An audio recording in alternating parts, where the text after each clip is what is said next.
نحمده ونصلي ونسلم على رسوله الكريم أما بعد فأعوذ بالله من الشيطان الرجيم بسم الله الرحمن الرحيم كنتم خير أمة أخرجت للناس تأمرون بالمعروف وتنهون عن المنكر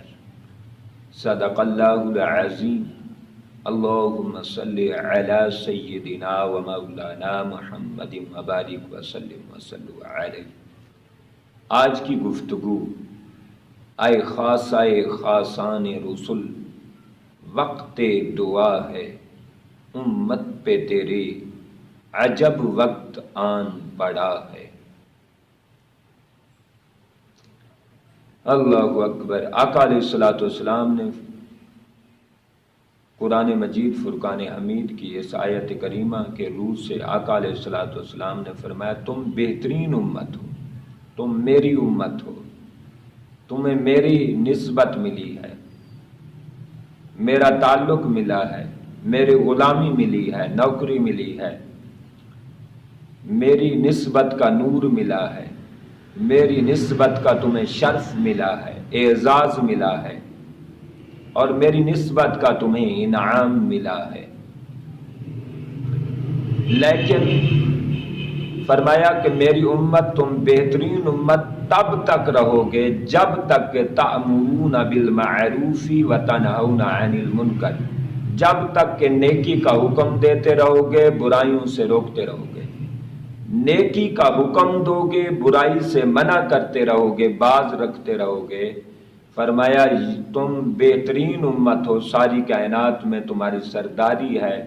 ساری کائنات میں تمہاری شان ہے، عزت و وقار ہے۔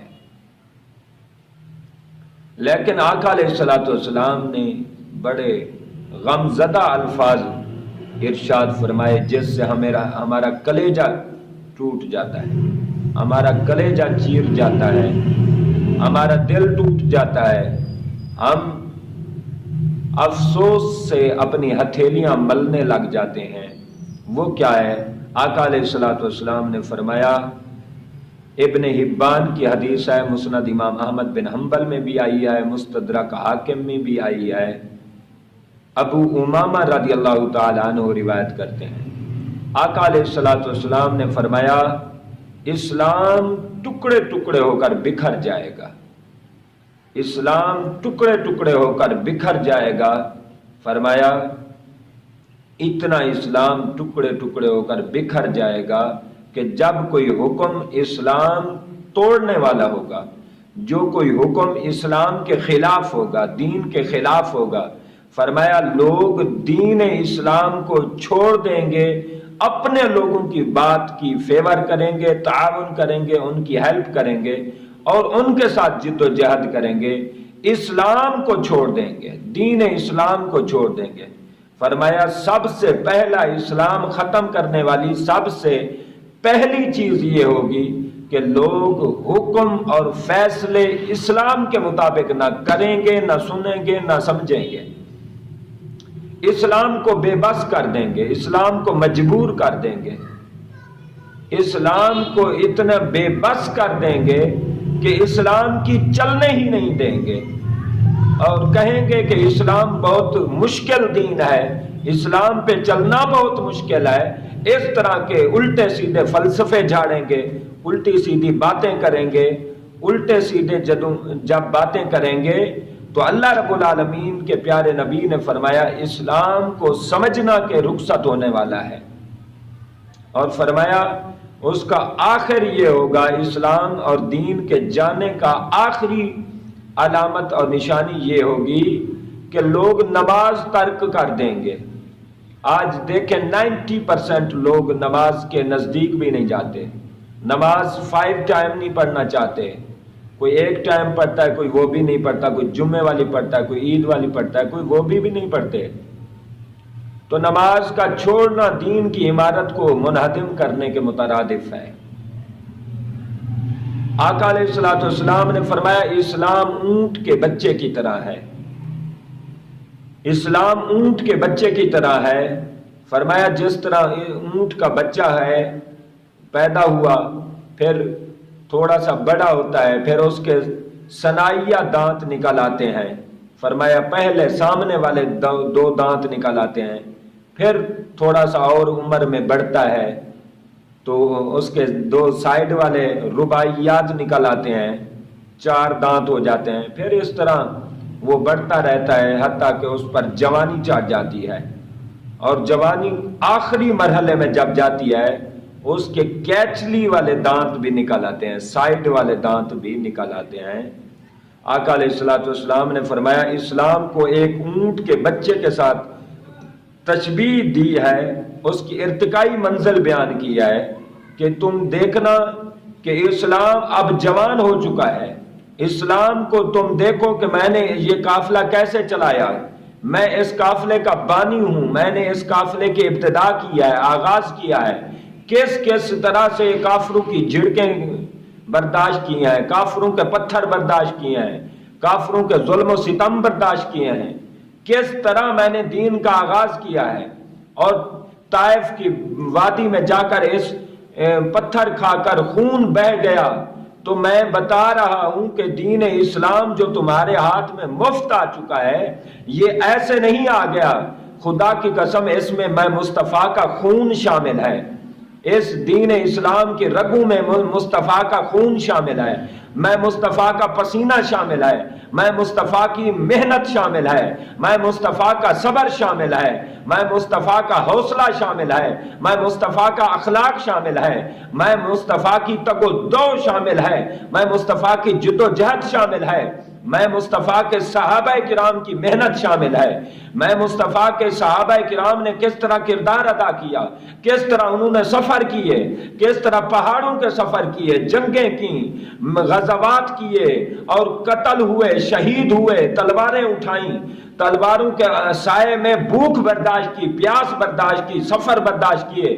اور طرح طرح کے جا کے کیسر و کسرا کے فتوحات حاصل کی، اور کتنی محنتیں کرتے رہے، کئی دن تک وہ گھر آنا نصیب نہیں تھا، اپنے بیوی بچوں کے ساتھ اور پاس بیٹھنے کا ٹائم نہیں تھا، اس قدر انہوں نے محنتیں کی۔ تو میرے دور میں آقا علیہ الصلوۃ والسلام نے فرمایا ایمان چلا تھا اونٹ کے بچے کی طرح، اور میرے ہی دور میں اسلام اتنا پروان چڑھ چکا ہے، اسلام اتنا طاقتور اور جوان ہو چکا ہے، فرمایا کہ اس اسلام کی جوانی میں اب دیکھنا ہوگا کہ ایک وقت آتا رہے گا کہ جیسے اونٹ کا بچہ پھر بڑھاپے کی طرف آتا رہتا ہے، اسی طرح میرا دین اسلام بھی بوڑھا ہو جائے گا، میرا دین اسلام اسلامی ریاست میں بھی بے بس اور بے وس ہو جائے گا، بے بس ہو جائے گا، بے طاقت ہو جائے گا، بے نور ہو جائے گا، لوگوں کو اسلام پر چلنا ہی تک یا نوسیت نظر آئے گی۔ آقا علیہ الصلوۃ والسلام نے فرمایا تمہیں کیا پتا کہ اس میں کیا کیا خون پسینہ لگا ہے، کس طرح یہ قافلہ پروان چڑھا ہے اور کس طرح یہ قافلہ آگے بڑھتا گیا، اور آقا علیہ الصلوۃ والسلام نے فرمایا یہ وقت جوانی کا وقت ہے، اس لیے خیر القرون قرنی، فرمایا سب سے بہتر زمانہ میرا زمانہ ہے جس میں دین کو اتنا فروغ مل چکا ہے، دین اتنی طاقت پکڑ چکا ہے، دین اتنی پاور میں آ چکا ہے کہ ساری بڑی بڑی طاقتیں، بڑی بڑی سلطنتیں آج کانپتی ہیں، فرمایا یہ وقت آئے گا کہ دین پردیسی ہو جائے گا۔ اے خاص اے خاصان رسول، یہ وقت دعا ہے کہ امت پہ تیری عجب وقت آن پڑا ہے۔ آج وقت دیکھیں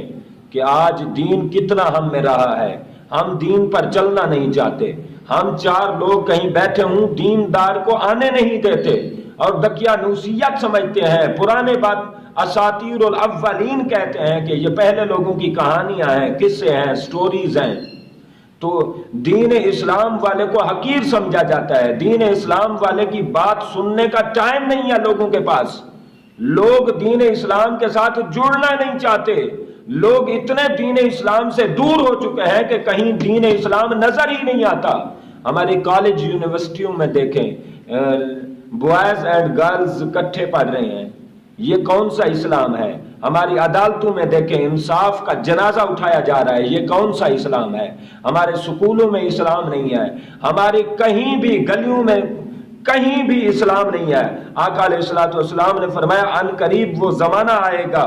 فرمایا ان قریب وہ زمانہ آئے گا کہ میرا دین سکڑ کر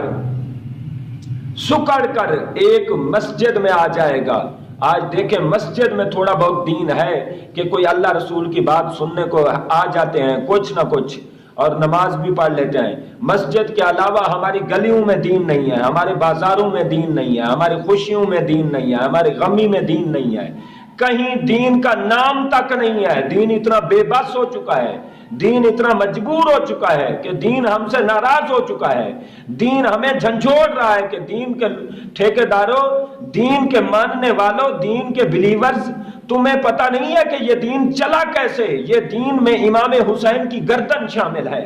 امام حسین کا کنبہ شامل ہے، کربلا کے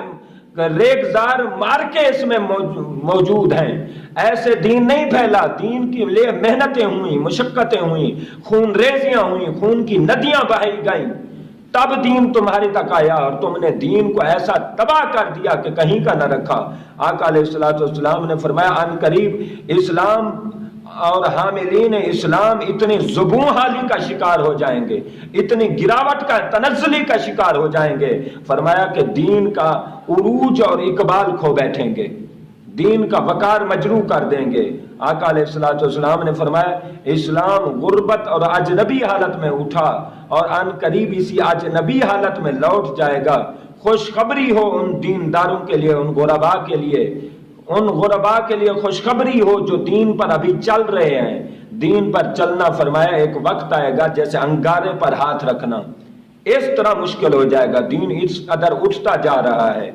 دین پردیسی ہوتا جا رہا ہے۔ آقا علیہ الصلوۃ والسلام نے فرمایا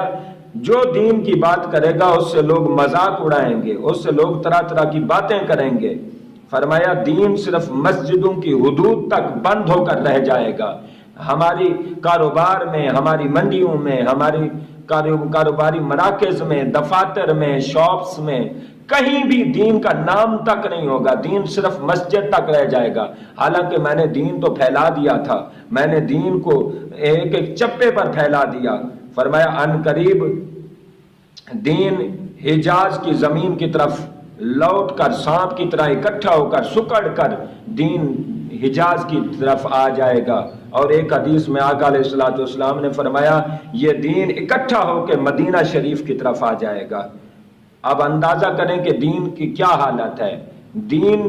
ہم دین کا نام تو لیتے ہیں مگر ہم دیندار کتنے ہیں؟ ہم میں دین کا نام ہے اور کوئی شے نہیں ہے۔ یا آپ دیکھیں نا، یہ جو عورتیں کہہ رہی ہیں کہ میرا جسم میری مرضی، میں ان خواتین سے دو باتیں پوچھنا چاہتا ہوں کہ بتائیں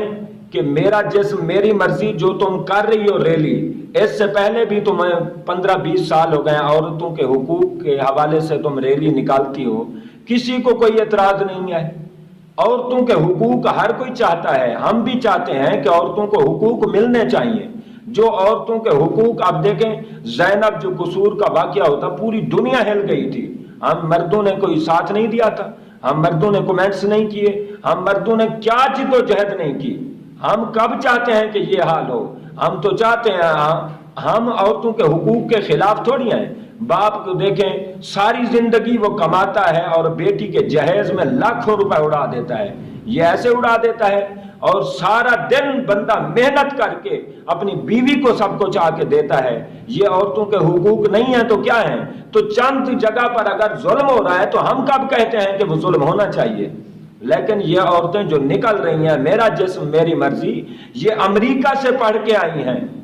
میں ان خواتین سے پوچھنا چاہتا ہوں اگر تم یہ قانون نافذ کرانا چاہتی ہو، کاش کہ تم یہ سرچ جو امریکہ سے کر کے آئی ہو، یہ سرچ تم ریاست مدینہ سے کر کے آتی، اور ان کے طریقہ کار اور ان کے اسلوب اور ان کے اصول و ضوابط قواعد اگر وہ تم لے آتی اور یہاں نافذ کرتی، خدا کی قسم ہم تمہارے قدموں میں آنکھیں بچھا دیتے۔ لیکن تم تو امریکہ سے پڑھ کے آئی ہو، اتنے ہم جاہل ہیں، ہم یہ کبھی بھی نہیں ہونے دیں گے کہ امریکہ کے قوانین یہاں نافذ ہوں، پھر میں پوچھتا ہوں کہ تم امریکہ سے یہ تحقیق کر کے آئیں، تم مدینہ سے کر کے آتی، پھر پتہ چلتا، قرآن حدیث سے کرتی، پھر عورتوں کے حقوق کے لیے آپ کھڑی ہوتی، سارے شانہ بشانہ تمہارے ساتھ کھڑے ہوتے۔ لیکن دوسری بات میں پوچھنا چاہتا ہوں کہ جو تم قانون نافذ کرانا چاہتی ہو کہ ہماری مرضی ہو، ہم خاوند کے ساتھ رہیں نہ رہیں، جیسے ہر چیز کے ہم بالغ ہوں، مجھے یہ بتائیں کہ تم تو کلمہ پڑھنے والی ہو، جو کافر ہیں ان میں اور تم میں فرق کیا رہا ہے؟ وضع میں ہو تم نصارہ، وضع میں ہو تم نصارہ، تمدن میں ہو ہنود، تم مسلمان ہو جنہیں دیکھ کے شرمائے یہود۔ اگر تم یہ کرنا چاہتی ہو بتاؤ پھر کافروں میں اور تم میں فرق کیا ہے؟ کافروں والا قانون تم نے نافذ کرنا چاہتی ہو، منہ سے کہہ بھی دیا لا الہ تو کیا حاصل، دلوں نے کہا مسلمان نہیں تو کچھ نہیں۔ لہٰذا عورتوں کو حقوق ضرور ملنے چاہیے اور ڈٹ کر ملنے چاہیے۔ اگر عورتیں کئی جگہ پر شکار ہو رہی ہیں نا انصافی کا، ظلم کا شکار ہو رہی ہیں، تو کہیں مرد بھی تو ہو رہے ہیں۔ اب عورتوں کے حقوق میں عورتیں نکلی ہیں، کبھی مرد کے حقوق میں مرد نکلیں، یہ خانہ جنگی ہوگی۔ لہٰذا صرف فوکس کریں انصاف کو، فوکس کریں عدل و انصاف کو اوپر لے جائیں، عدل و انصاف کو اوپر لے جائیں گے پھر مزہ ہوگا۔ اور میں یہ حکومت وقت سے بھی کہتا ہوں، یہ آپ اگر جڑوں سے ان چیزوں کو ختم کرنا چاہتے ہیں تو یہ چیز ان کا اسباب بنتی ہیں۔ اصل میں جب ہمارا کسی جگہ پر ایکسیڈنٹ ہوتا ہے پھر ہم اس جگہ کو ٹھیک کرتے ہیں۔ یہ ہمارے اکٹھے میل جول والی گرلز اینڈ بوائز تعلیم نہیں ہونی چاہیے۔ اس طرح کی جتنی بھی چیزیں ہیں یہ نہیں ہونی چاہیے۔ دفاتر میں مرد اور عورتیں اکٹھی نہیں بیٹھنی چاہیے۔ پردے کا نظام اگر پہلے سے نافذ ہو، نظام اگر پہلے سے رائج ہو تو یہ دن ہمیں دیکھنا ہی نہ پڑے۔ پیارے دوستو، اسلام اب ان قریب یہ اسلام ہم سے رخصت ہونے والا ہے، اسلام ہم سے ناراض ہو چکا ہے۔ ہم دین اسلام کا خالی نام لینے والے رہ گئے، کھوکھلے نعرے لگانے والے رہ گئے۔ ہم دین اسلام کے ساتھ وہ محبت کریں جیسے لوگوں نے کی ہے، جیسے بزرگوں نے کی ہے، جیسے صحابہ کرام نے کی ہے۔ صحابہ کرام نے جو محنتیں کی ہیں دین اسلام کا بوٹا لگایا ہے، ہمیں اس کی سبزی کے لیے، ہمیں اس کی شادابی کے لیے ہمیں اس کو پانی دینا ہوگا، خون دینا ہوگا، اپنی محنت دینی ہوگی، پسینہ دینا ہوگا، عرق ریزی کرنی ہوگی، صبح شام کی تگ و دو کرنی ہوگی، جد و جہد کرنی ہوگی، کاوش کرنی ہوگی، ہر ٹائم سٹرگل کرنا ہوگا۔ دین اسلام کے فروغ کے لیے ہمیں شب و روز محنت کرنی ہوگی۔ ہم جو چیز دیکھیں اسلام اب ٹوٹل طور پر اسلام کا قانون بھی ہم جب نافذ نہیں کرتے تو اسلام کے قانون نہ نافذ کر کے ہم اسلام کے نام کے ٹھیکیدار بنے۔ اب سکولوں میں دیکھیں ساری عربی کے اسلامیات کے سب کچھ نکالا جا رہا ہے، کمپیوٹر پتہ نہیں کیا کیا چیزیں لگائی جا رہی ہیں۔ میرے پیارو، کوئی تو دین اسلام کی کتاب رکھو، یہ کمپیوٹر یہ سب کچھ پڑھاؤ، اس سے کوئی غرض نہیں، لیکن دین اسلام کے چیپٹر پر کیوں پڑھاؤ؟ دین اسلام کے پیریڈ میں کیوں پڑھاؤ؟ دین اسلام کو کیوں ختم کرو؟ جب دین اسلام کا 0% بھی نہیں پڑھاؤ گے تو ہماری امتیں کیسے عالم پیدا ہوں گی، ہماری نسلیں کیسے عالم پیدا ہوں گی؟ جب ہم میں علم بھی نہیں ہوگا، شعور کب آئے گا؟ پھر اس طرح کے اقدامات اور بھی دیکھنا تم۔ اگر یہ چیزیں جڑ سے نہ کاٹی گئیں اور کلا کامہ نہ کیا گیا اور اس کے بارے میں صحیح دقیق نظر سے نہ دیکھا گیا اور قانون نہ بنایا گیا تو پھر یہ